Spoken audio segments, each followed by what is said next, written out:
अस्सलाम वालेकुम नाज़रीन, आप देख रहे हैं स्टेट क्राफ्ट और मैं हूं सैयद मुजम्मिल शाह। हुकूमत पाकिस्तान के लिए जहां बहुत से मुआशी इशूज़ भी गवर्नमेंट को दरपेश हैं, जिसमें IMF का वफ़द पाकिस्तान के दौरे पर मौजूद है, इसके साथ साथ सियासी मसाइल का भी वो शिकार है और वो तहरीक इंसाफ की तरफ से जो प्रेशर एक्सर्ट किया जा रहा है उस पर अब गवर्नमेंट का रिस्पॉन्स जो सामने आया है।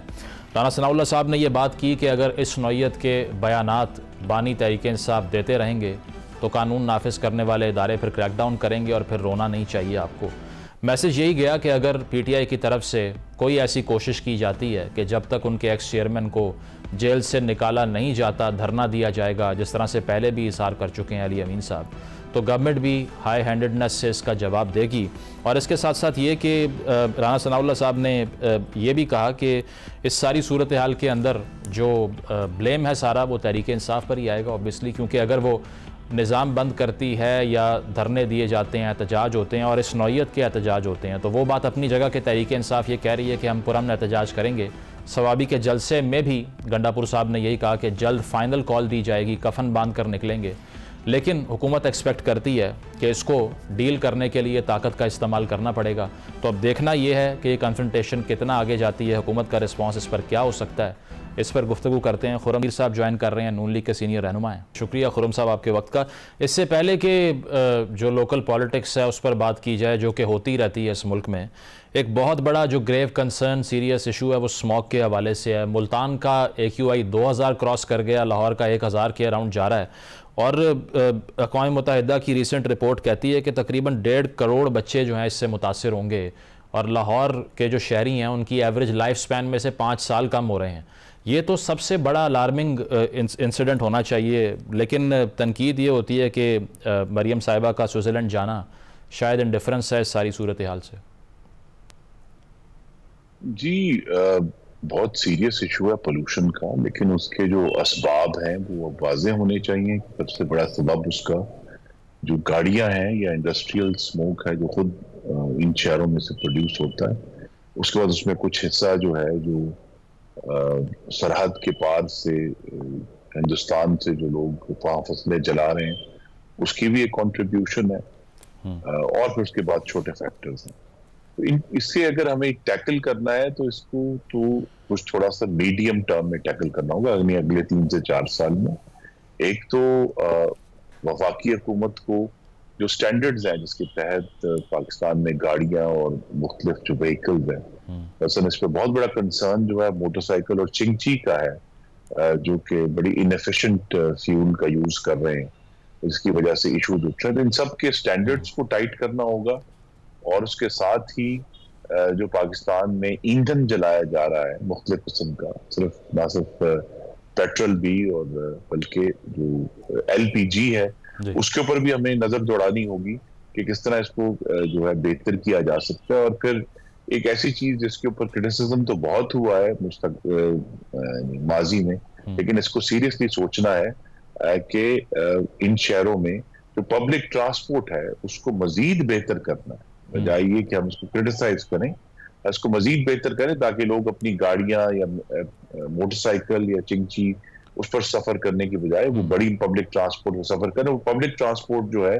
और वो भी जो यानी माहौल दोस्त होनी चाहिए।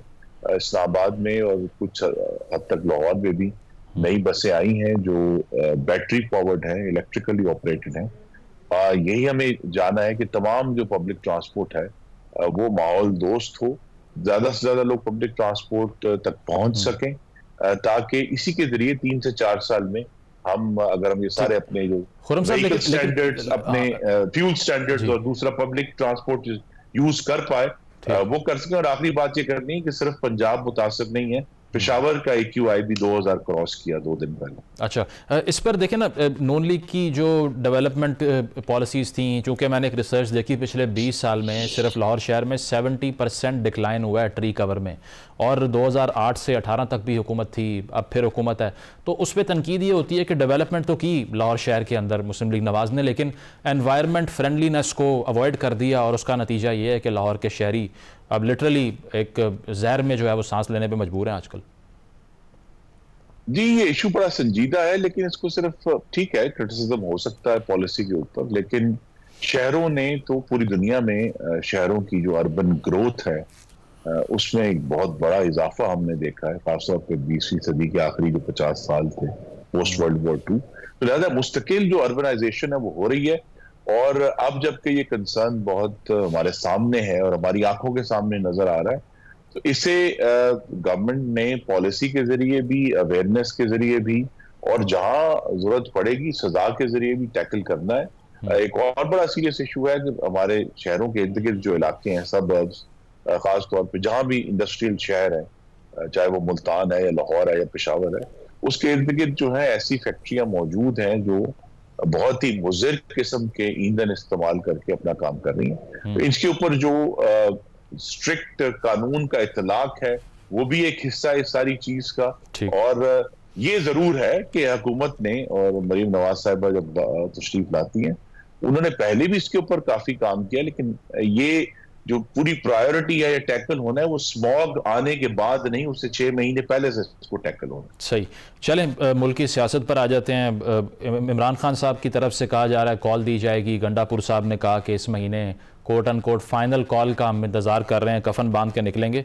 रिस्पांस में राना सनाउल्लाह साहब ने कहा कि जिस किस्म की आप कॉल देना चाह रहे हैं, फिर कानून नाफिज करने वाले जो इदारे हैं वो क्रैकडाउन करेंगे, और फिर रोना नहीं है इसके बाद में आपने। तो बात तो यही हो रही है कि दोनों तरफ से शायद कन्फ्रंटेशन का माहौल बन जाएगा, दोबारा से लोग सफ़र करेंगे। ये हाई हैंडेडनेस नहीं है हुकूमत की कि PTI कह रही है कि हम पुरअमन रहेंगे, हुकूमत कह रही है कि आपको रुलाएंगे हम? नहीं, पहले देखिए ना, ये पूरी जो कन्फ्रंटेशन है, हमें तो कन्फ्रंट करना है वो दहशतगर्दों को जिन्होंने कोयटा रेलवे स्टेशन पर अभी दहशतगर्दी का इतना भयानक हमला किया, या उनको कन्फ्रंट करना है जिन्होंने मास्तुम में अभी 8 पाकिस्तानी शहरियों को शहीद किया, या इससे पहले बन्नू में एक बड़ा भयानक वाकया हुआ था जुलाई में। तो हमें तो उनको कन्फ्रंट करना है और मिलकर करना है।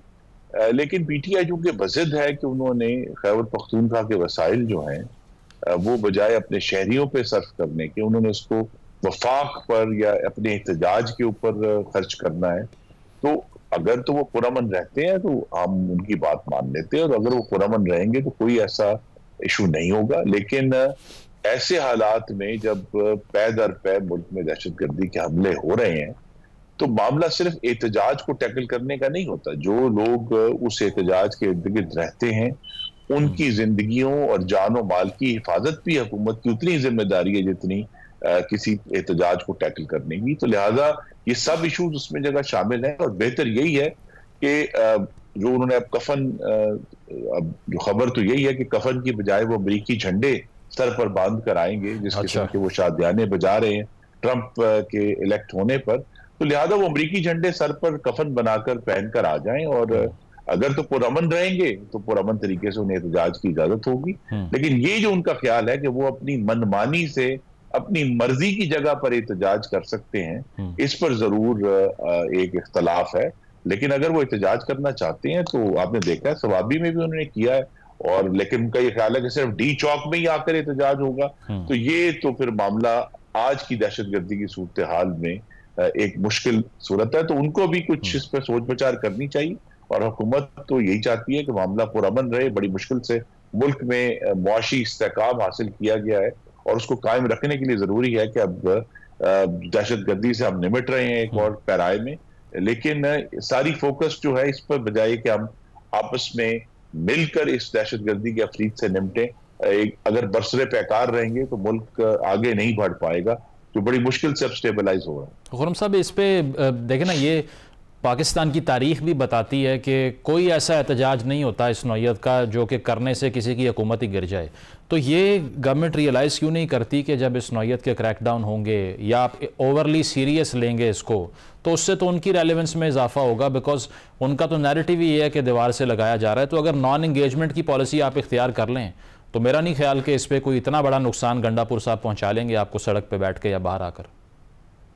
जी नहीं, मैं तो अगर तो किसी मुनासिब जगह का इंतखाब हो जाता है और एग्रीमेंट हो जाता है तो जरूर करें एहतजाज आकर। उन्होंने पहले भी किए हैं, और हुकूमत भी इस मामले में अब उसको कुछ तजर्बा हो गया है काफी पैदर पे इस किस्म के एहतजाज को टैकल करने का। तो एक कम रिएक्शन के साथ जरूर एहतजाज करें, अपनी गुफ्तगू करें। लेकिन ये वही जमात है जो जिसको पार्लियामान में एक बहुत बड़ी तादाद होने का दावा भी है। तो ये सारे मामला जो हैं ये पार्लियामान में क्यों नहीं डिस्कस हो सकते? ये इनको जरूर इनका ख्याल है कि रेलेवेंस के लिए हमें सड़क पर आना है तो आए, किसी भी मुनासिब जगह पर आए और एहतजाज करें, अपनी बात करें। नहीं, जिस तरह आज अडयाला जेल के बाहर वो बहुत से पीटीआई रहनुमा उमर अयूब साहब थे, शिबली फराज थे, असद कैसर थे, हिरासत में ले लिया उनको, उसके बाद में छोड़ भी दिया, लेकिन मैसेज यही गया कि आप असेंबल भी नहीं हो सकते।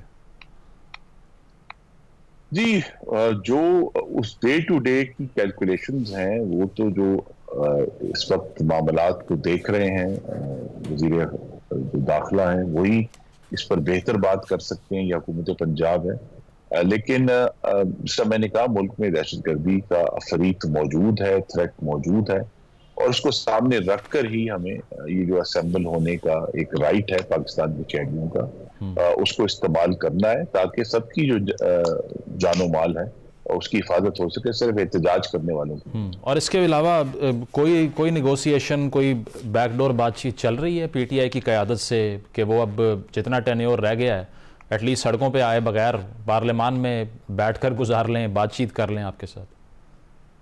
नहीं, देखिए, ये जो है ना कि पुरतशद्दुद एहतजाज या वायलेंट प्रोटेस्ट जो है उसकी धमकी देकर तो ब्लैकमेल नहीं किया जा सकता।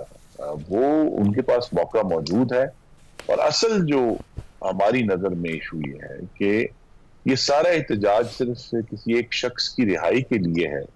इसमें पाकिस्तान के अवाम की खिदमत या उनकी जिंदगियों को बेहतर करना कहीं भी हमें नजर नहीं आता। अगर तो उनके पास कोई ऐसी तजावीज हैं जिसके जरिए वो समझते हैं कि कोई लेजिस्लेशन ऐसी करनी है, चाहे प्रोटेस्ट के हवाले से लेजिस्लेशन है, तो उस पर हम हर वक्त बात करने के लिए तैयार हैं। हम दहशतगर्दी से निपटने के लिए अगर उनके पास कोई स्ट्रेटजी है, हर वक्त तैयार हैं। अगर मुल्क की मईशत को बेहतर करने के लिए या इकोनॉमिक ग्रोथ हासिल करने के लिए या जॉब क्रिएशन के लिए अगर उनके पास, अगर 12 साल उनको हो गए हैं खैबर पख्तूनख्वा में, लेकिन अभी तक उनकी तरफ से उस 12 साल का कोई भी मुस्बत नतीजा जो वो दूसरे मुल्क के बाकी हिस्सों के साथ शेयर कर सकें, वो सामने नहीं आया। हमारे सामने तो यही नजर आया कि अली मीन गंडापुर साहब जो है वो वफाक को धमकियां दे रहे हैं कि मैं ये कर दूंगा और मैं वो कर दूंगा। और ऐसी देखें गुफ्तगू, ये भी हमारे सबके ज़हन में है कि ठीक है, सियासत में और जलसों में इस तरह की गुफ्तगू होती है, लेकिन ये हर जलसे में जो है वो कफन की बात और जनाजों की बात, देखिए जो स्पीच है, खासतौर पे सियासी तकरीर जो है, वो सिर्फ बेजरर नहीं हो सकती कि जो मर्जी कह गुजरे। अगर उसके अंदर एक जुर्म या उसके अंदर एक तशद्दुद का अंसर होगा, या आइन का आर्टिकल 19 ये कहता है कि इंस्टिगेशन है टू कमिट अ क्राइम, तो वो फिर कवर्ड नहीं है। और वो अगर मुस्तकिल तौर पे ऐसी गुफ्तगू होगी तो फिर हुकूमत को भी उसको रोकने के लिए या किसी भी होने वाले नाखुशगवार वाक़े से बचने के लिए अपना इंतजाम करना होगा। चलें, एक और इशू जो कि खासी अहमियत का हामिल है, वैसे तो गैर सियासी है लेकिन सियासी हो गया है, वो हिंदुस्तान की जो team next year champions trophy में शिरकत से इनकार कर गई। हमने देखा मुस्लिम लीग नवाज़ के बारे में तसव्वुर यही है कि बड़े अच्छे ताल्लुकात होते हैं हिंदुस्तान से। मोदी साहब खुद आ गए, नवाज़ शरीफ साहब के घर तशरीफ़ ले आए, और इससे पहले भी नवाज़ शरीफ साहब ये बात कर चुके हैं कि उनसे इंगेज करना चाहिए, ट्रेड होनी चाहिए, बातचीत होनी चाहिए। तो इस इशू पे तो लोग कह रहे हैं कि एक्सपेक्टेड नहीं था कि आपकी हुकूमत के अंडर इनकार हो जाएगा, वहाँ से कुछ करेंगे उनको परसुएट करने के लिए?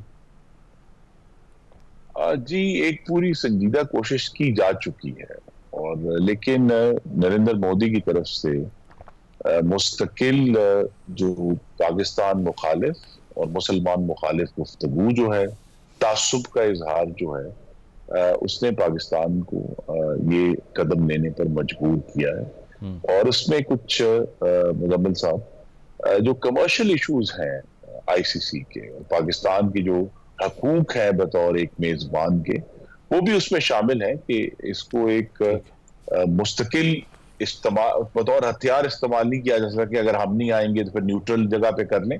तो ये जो आईसीसी के तहत पाकिस्तान के जो हकूक हैं या मेजबानी का हक है, उसका भी एक इरादा है कि आपको आना होगा, अगर नहीं आएंगे उसके बावजूद इंशाल्लाह ये टूर्नामेंट होगा और आगे बढ़ेगा। मतलब गवर्नमेंट कंटेस्ट करेगी इसको। बहुत बहुत शुक्रिया खुर्रम दस्तगीर। जो थे ब्रेक शामिल करते हैं, ब्रेक के बाद वापस आएंगे। Stay with us.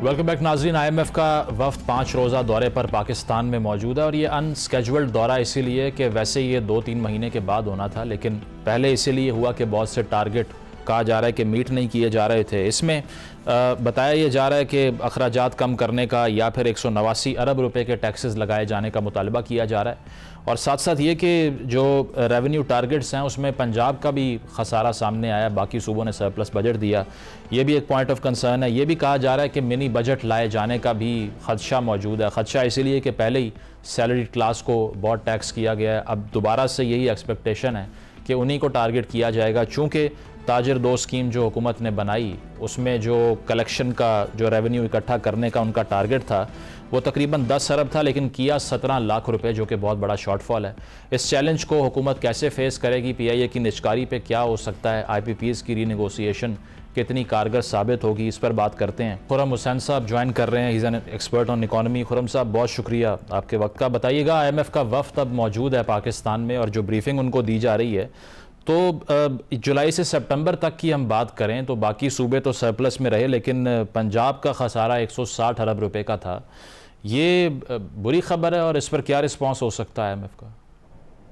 डेफिनेटली अच्छी खबर तो नहीं है। जहां भी IMF के टारगेट्स और खास तौर पे रेवेन्यू के हवाले से टारगेट्स अगर मिस हुए तो एकदम से IMF के हेडक्वार्टर्स में घंटियां बजनी शुरू हो जाती हैं, वहां से कॉलें आनी शुरू हो जाती हैं, वहां से सवाल पैदा होने शुरू हो जाते हैं। अब यहाँ भी एग्जैक्टली यही हुआ है।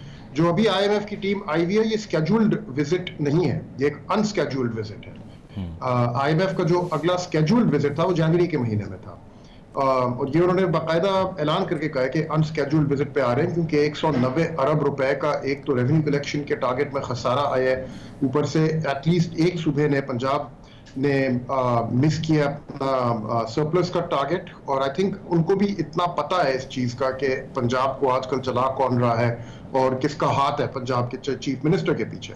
तो वो भी अब ये देखना है कि कोशिश कर रहे हैं कि भाई ये कहीं गवर्नमेंट के या रूलिंग पार्टी के अपने लोग जो हैं वो तो नहीं कहीं या नॉन कोऑपरेटिव एटीट्यूड ले रहे गवर्नमेंट की तरफ। और तीसरी चीज PIA की प्राइवेटाइजेशन का जो फियास्को हुआ है उसके बारे में भी सवाल उठेंगे लाजिम कि अब आपका आगे क्या प्लान है, क्योंकि PIA की प्राइवेटाइजेशन तो जून तक हो जानी चाहिए थी। आपको याद होगा फाइनेंस मिनिस्टर ने अनाउंस किया था पावर में आने के फौरन बाद, लेकिन वो इतने डिलेज के बाद उसके बावजूद जिस तरीके से वो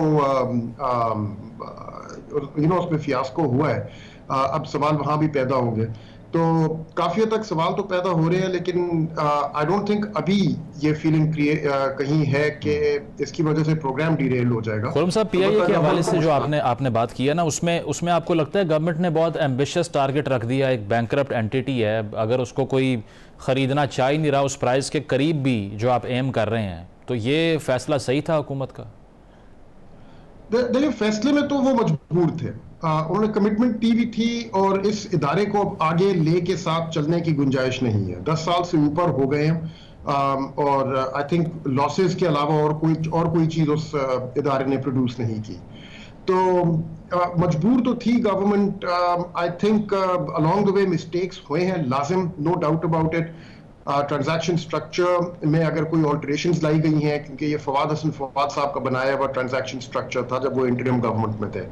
उसके बाद डार साहब आए हैं chairman of the cabinet committee on privatisation, और वहां से अब जो बातें सुनने में आ रही हैं, आई डोंट नो इनमें कितनी हकीकत है, कि काफी इंपॉर्टेंट किस्म के चेंजेस लाए गए थे जो, और ब्लेम गेम में अब ये कहा जा रहा है कि उन चेंजेस की वजह से ये फियास्को पैदा हुआ है, क्योंकि वो चेंजेस देख के ही जो 5-6 आपके जो बड़े ज्यादा क्रेडिबल किस्म के बिडर्स थे उन्होंने अबैंडन कर दिया पूरा प्रोसेस, और एक रियल एस्टेट कंपनी रह गई मैदान में, और उसकी जो बिड थी वो तो खैर हम सब ने देखी। और ये जो प्रोविंसेस कह रहे हैं, मियां नवाज शरीफ साहब ने कहा कि मरियम साहिबा मुझे कह रही हैं आप खरीद लें, गंडापुर साहब कह रहे हैं हम खरीद लेंगे, ये रियलिस्टिक?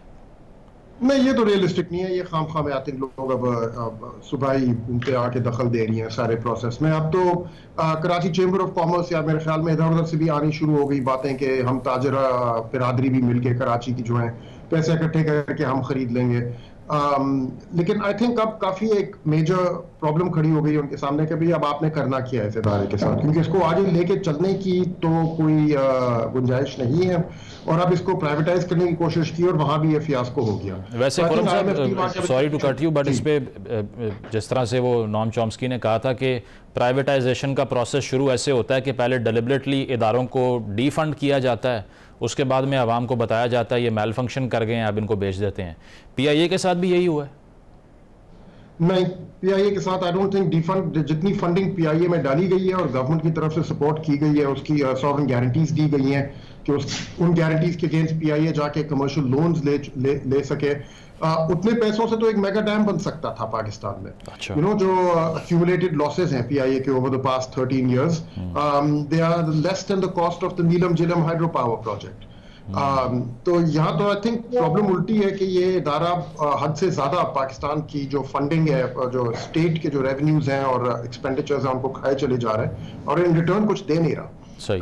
तो कुछ तो करना है इसके साथ। IMF की जो तजावीज़ हैं उन पर वापस आते हैं। अब वो कहा जा रहा है कि 2 चीज़ें प्रपोज कर सकते हैं। पहला तो ये कि आप मिनी बजट ले आएँ, क्योंकि जो पहले 4 महीने का FBR का टारगेट है उसमें 189 अरब रुपए के खसारे हैं, उनको पूरा कर सकें। और दूसरा ये है कि जो गैर महदूद आपके अखराजात हैं उन्हें कम करने का जो मंसूबा आपने बनाया था उसकी कोई इम्प्लीमेंटेशन कर लें। तो आपको क्या लगता है कि प्रैक्टिकल कौन सी चीज़ है दोनों में से? मिनी बजट आ जाएगा?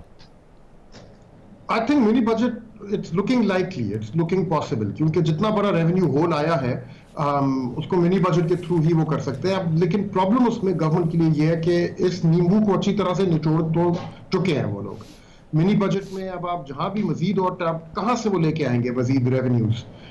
मुझे क्या मुझ पे और आपके ऊपर टैक्सेस, मजीद इनकम टैक्सेस लगा के हमसे निचोड़ेंगे, या मजीद GST लगा के, या मजीद वैसे एग्रीकल्चरल सुपर टैक्स लगा रहे हैं ज़रात पे, वो पंजाब में ज़रात पे लगा रहे हैं, लेकिन वो तो जुलाई तक का प्लान है ना। जुलाई में शुरुआत होगी उसकी, लेजिस्लेशन जनवरी में पास होगी, जुलाई से शुरू करेंगे। अभी जो बातें चल रही हैं IMF के साथ वो तो ये है कि आप अब से लेकर जून तक जो आपका टारगेट है वो कैसे मीट करेंगे। तो मिड कॉस्ट इमीडिएट तरीके से जितनी आपकी रेवेन्यू लाइंस थी जहां से गवर्नमेंट रैपिडली रेवेन्यू रेज कर सकती है, वो तो ऑलरेडी मैक्सड आउट है, दे आर फिनिश्ड।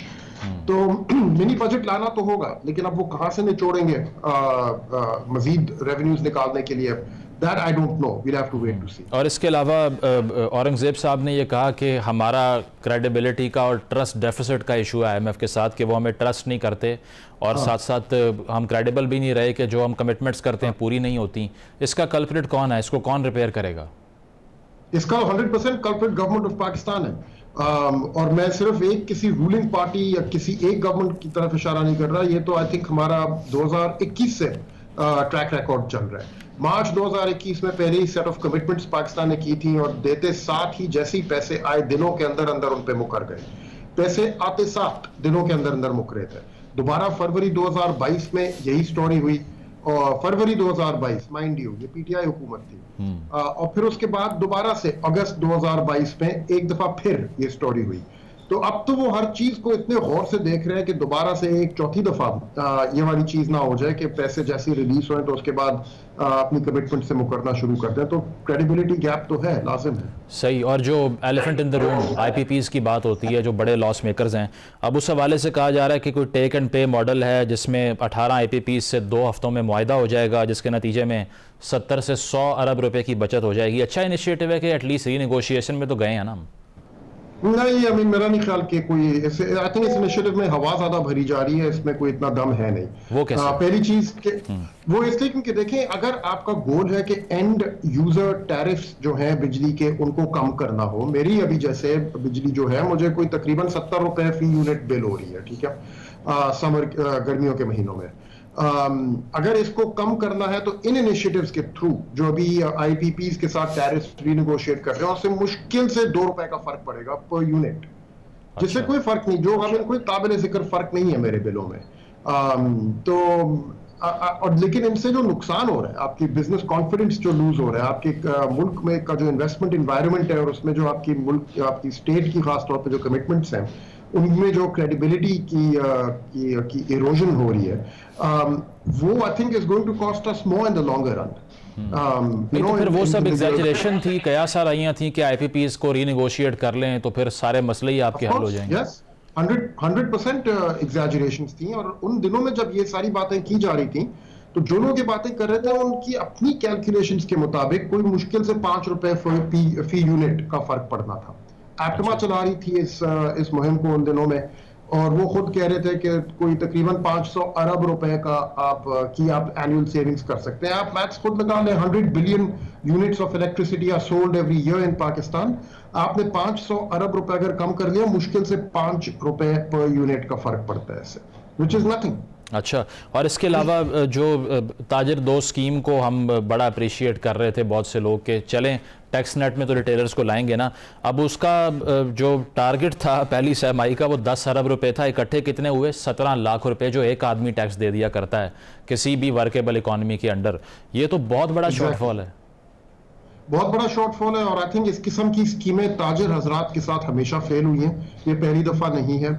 माजी में भी आई हैं इसी तरह की स्कीमें, उनको इंटाइस करने के लिए, उनको ल्योर करने के लिए कि आहिस्ता आहिस्ता। रीजन क्या है खुर्रम साहब इसके फेलियर की? Are they bigger than the state के रियासत पूरा जोर लगा ले तब भी टैक्स ताजिर से ले ही नहीं सकती? नहीं, they're not bigger than the state, लेकिन उनके तादाद इतनी ज्यादा है और इतनी छोटी छोटी उन सब की आमदनियां हैं कि उन सबको इकट्ठा करना एक जगह पे बहुत मुश्किल होता है स्टेट के लिए। 25 साल से ट्राई कर रहे हैं इनसे कुछ निकालने के लिए, और जब तक ये फील नहीं करेंगे कि हम मजबूर हैं, वो नहीं देंगे ऑब्वियसली। और काफी हद तक उनका भी एक पॉइंट ऑफ व्यू है ताजिरों का कि उनके पास वो कैपेसिटी है नहीं। उनकी आप दुकानें जाके देख लें जिनके ऊपर टैक्स लगाया जा रहा है, उनकी आप टर्नओवर्स देख लें, वो कहते हैं कि यार अब मैं जाके टैक्स अकाउंटेंट रखूं, मैं कोई लॉयर हायर करूं मेरे लिए फाइल करने के लिए, आप जितना मर्जी सिंप्लीफाई कर दें, मैं तो नहीं समझ सकता इन फॉर्मों को।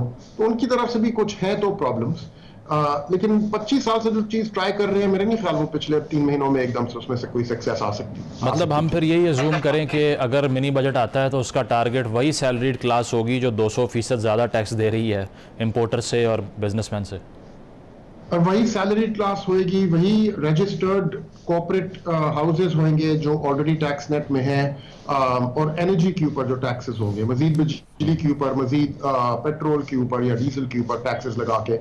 यही तरीके हैं, इसके अलावा और कोई तरीके हैं नहीं कि इमीडिएट तौर पे जो रेवेन्यू शॉर्टफॉल है उसको मेकअप करने का। हाँ, एक और तरीका है कि पंजाब हुकूमत अगर अपने जो शॉर्टफॉल है वो मेकअप कर लें, तो 190 अरब रुपए की जो फेडरल गवर्नमेंट में शॉर्टफॉल आई है उसमें से तकरीबन आधी तो यहीं से मेकअप हो जाती है कि पंजाब हुकूमत थोड़ा सा अगर डिसिप्लिन सीख ले। सही, ठीक है, बहुत बहुत शुक्रिया। खुर्रम साहब हमारे साथ मौजूद थे और उनका कहना यही था कि IPPs के हवाले से रीनिगोसिएशन जिन मुआहिदों में हो रही है उसके बाद भी बिजली के जो नर्ख हैं उनमें कोई बहुत वाज़े कमी नहीं होगी। अलबत्ता हुकूमत अब रेवेन्यू टारगेट्स को कैसे पूरा करती है IMF की तरफ से जो दिए गए हैं, ये एक बड़ा चैलेंज रहेगा। एक ब्रेक शामिल करते हैं, ब्रेक के बाद वापस आएंगे। Stay with us.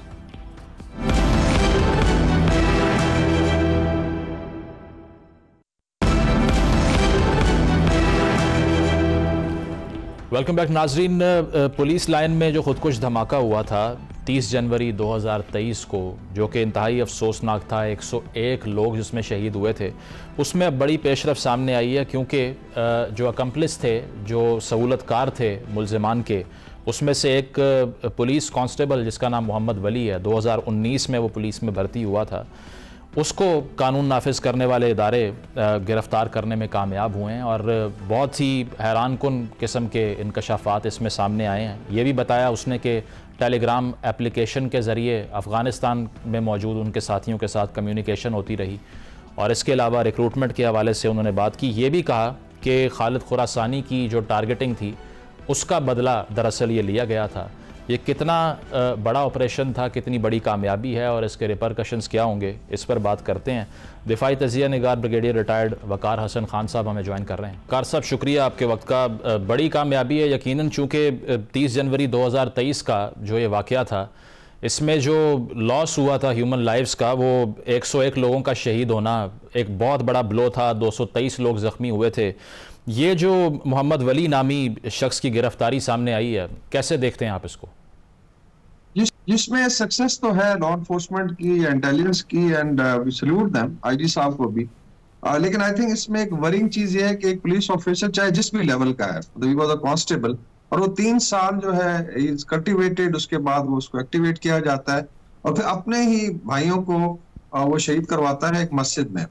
So I think that is very very important to understand कि अगर जो टेररिस्ट ऑर्गेनाइजेशन है आपके रैंक एंड फाइल में चाहे किसी भी लेवल पे हो पेनिट्रेट कर रही है तो ये एक तो खतरनाक है। इट मींस के police has to look inside and KP government has to also look inside. एक तरफ ना रहे जी फौज को निकाल दे, ऐसे लगता है शायद भारत की फौज यहाँ पे डिप्लॉयड है और हम कैपेसिटी बिल्डिंग की बात करते हैं, तो ये आई वुड से कि इंटेलिजेंस फेलियर भी है, बिकॉज 3 साल तक अगर आप डिटेक्ट नहीं कर सक रहे, एक बंदा जो है यूनिफॉर्म में सारा कुछ करवा रहा हो, कितना नुकसान किया I think in terms of human life, बाकी मटेरियल लाइफ। तो एक तो आई थिंक ये इंपॉर्टेंट है।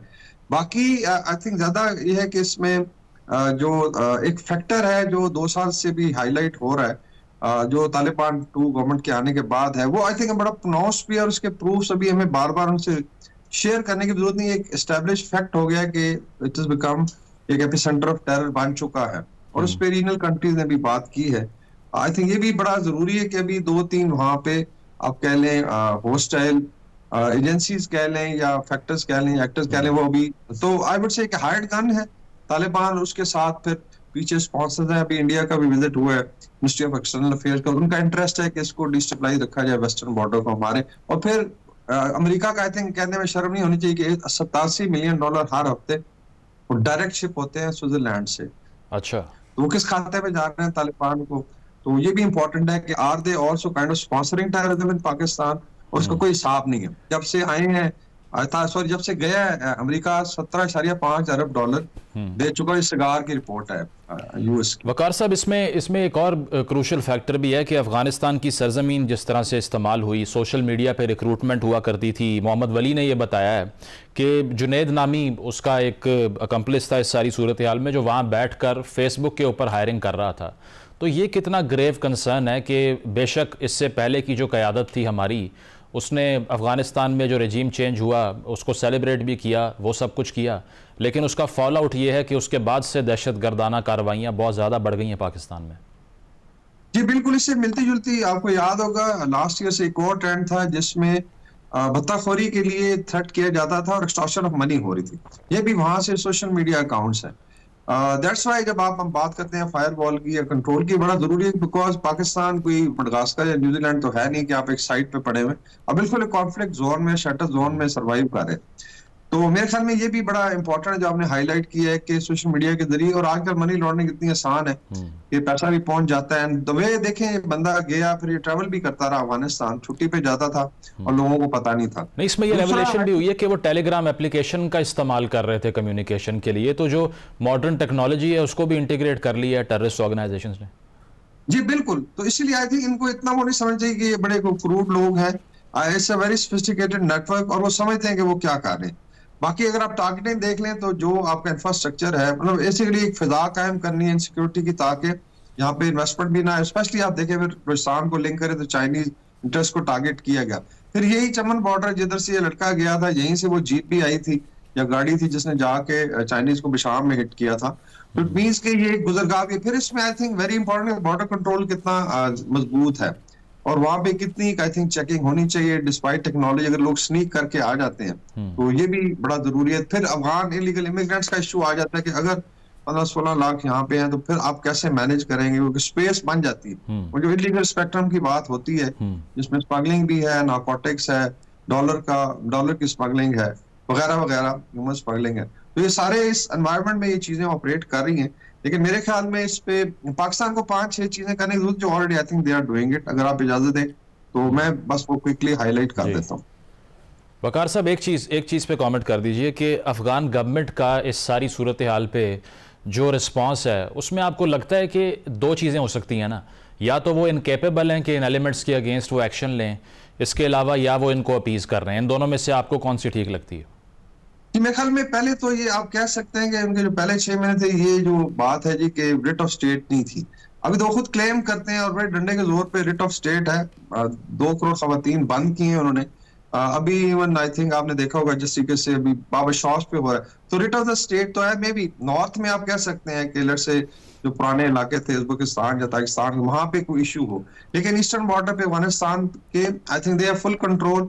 इसमें सिर्फ ये नहीं है कि वो डिनाई करें, कनाइवेंस है, बिकॉज अगर आपका फुरा निकालें तो सीधा काबुल तक जाता है। अच्छा, इसमें रीजनली सबने कंडेम भी किया, उनको कहा भी है। मॉस्को फॉर्मेट में तमाम रीजनल कंट्रीज। तो ये 3-4 चीजें आई थिंक डिप्लोमेटिकली आपने ऑफेंसिव पे रहना है, not to undermine the people of Afghanistan, लेकिन अफगान तालिबान को मेनली आपने कन्विंस करना है कि ये लूजिंग वॉर है। फिर मिलिट्री ऑपरेशंस है, फिर आपका इकोनॉमिक है और इंफॉर्मेशनल है। ठीक है वकार साहब, फाइनल कमेंट ये जो बताया है जुनैद नामी इस शख्स ने, वो ये कि खालिद खुरासानी को जो टारगेट किया पाकिस्तान ने, ये उसका हमने बदला लिया है। अब जमातुल अहरार का जो बैनर है उसके अंडर ये ऑपरेट करते हैं। तो ये जो डिफरेंट ऑफशूट्स हैं, आपको लगता है कि इसका सोर्स एक ही है कि टीटीपी के साथ इस तरह की ऑर्गेनाइजेशंस आपस में कोऑर्डिनेट करती हैं, या फिर 3-4 मुख्तलिफ टारगेट्स हैं जिनमें अब ये टेररिस्ट एलिमेंट्स डिवाइड हो चुके हैं और हमें सबको अब टेक डाउन करना है? जी आई थिंक जो तो स्ट्रेटेजिक है, जो मार्केट जिसको कहते हैं, सेंटर ऑफ ग्रेविटी तो एक ही है, और उसमें इवन लॉजिस्टिक्स की पूरी आई थिंक अगर आप देखें इस पे प्रूफ्स दिए गए थे तालिबान को कि ये आ रहे हैं, ये यहाँ से मतलब वीडियोस हैं, आगे छुपाना बड़ा मुश्किल। दूसरा आप कह सकते हैं कि टेंटिकल्स जो है ये टैक्टिकल लेवल पे शायद नजर आते हैं इंडिपेंडेंट, लेकिन सोच भी एक है, माखज भी है। That's why I think we have to deal with the Taliban regime, इसलिए टेररिस्ट के साथ बात करने की जरूरत ही नहीं। ठीक है, बहुत बहुत शुक्रिया वकार हसन साहब मौजूद। का कहना यही था कि अगर क्रॉस बॉर्डर टेररिज्म को ख़त्म करना है तो अफगान तालिबान से बात करनी पड़ेगी, अदरवाइज़ इन हमलों को रोकने में खासे चैलेंज दरपेश हो सकते हैं। ब्रेक शामिल करते हैं, ब्रेक के बाद वापस आएंगे। Stay with us.